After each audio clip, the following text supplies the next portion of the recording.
fait une gazou parce qu'il va pas bien. Les alarmes sont incessantes, l'artillerie est lourde.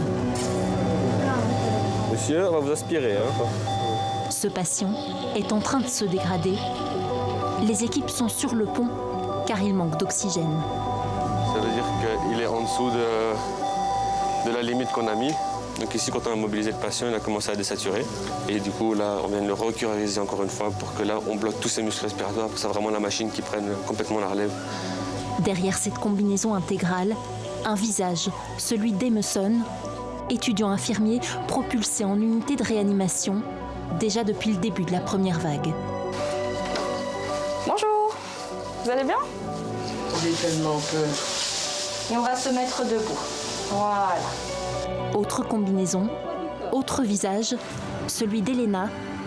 Elle est étudiante en kiné, aucune formation d'infirmière, mais crise oblige, elle s'improvise soignante. Tous deux n'ont que 20 ans et des poussières, mais déjà sont catapultés en première ligne. Déjà, mon pied ne rentre pas dedans. Je suis coincée. Plutôt en rire, depuis qu'enfiler ces combinaisons est devenu un rituel. En classe, on apprend c'est toujours tout beau, tout rose. Une fois qu'on arrive sur le terrain, c'est complètement différent. Alors rire permet d'évacuer tout ce qui est accumulé. Quand on rentre à la maison, on entend encore les alarmes. Malgré qu'on n'est plus dedans, on entend encore les alarmes, on entend encore les bruits des respirateurs, les bruits des monitorings, on entend encore tout. J'ai eu des collègues infirmières qui eux travaillent sur le terrain, qui sont effondrés parce que voilà, elles ne pouvaient plus, c'était trop lourd pour elles. Et du coup, on a un petit peu servi de tampon, nous aussi, en tant qu'étudiants. Une aide précieuse pour les soignants, mais un investissement de taille, car Emerson vit avec ses grands-parents. Alors depuis qu'il vient ici, il doit gérer cette crainte de les contaminer. Ça veut dire que je les embrasse plus, que je prends toujours des distances avec eux, que c'est plus comme avant. C'est dur pour ma grand-mère, beaucoup. C'est très dur pour ma grand-mère. Mais la soif d'aider prend le dessus sur la charge psychologique. Bonjour madame. Bonjour. Pourtant, pour certains, tous ces gestes sont complètement inhabituels.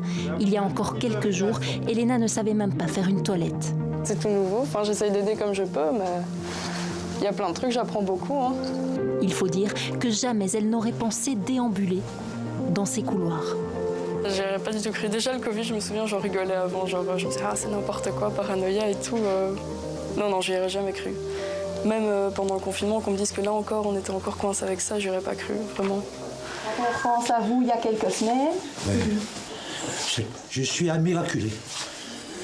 Vous faites un travail formidable. Comme la plupart de ses patients, Elena s'apprête à passer les fêtes ici, dans cette unité. Dès que le Covid sera fini, là, on verra notre famille et tout. Mais dans ma tête, il n'y a pas vraiment de fête, pas de Nouvel An, pas de Noël cette année. J'aurais jamais cru vivre une pandémie comme ça un jour. Et là, voilà, je suis étudiant, en plein dedans.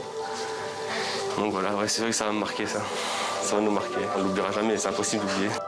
Ce réveillon de Noël sera peut-être le plus particulier de leur vie. Il restera gravé dans leur mémoire, édulcoré par ce sentiment d'avoir pu se rendre utile.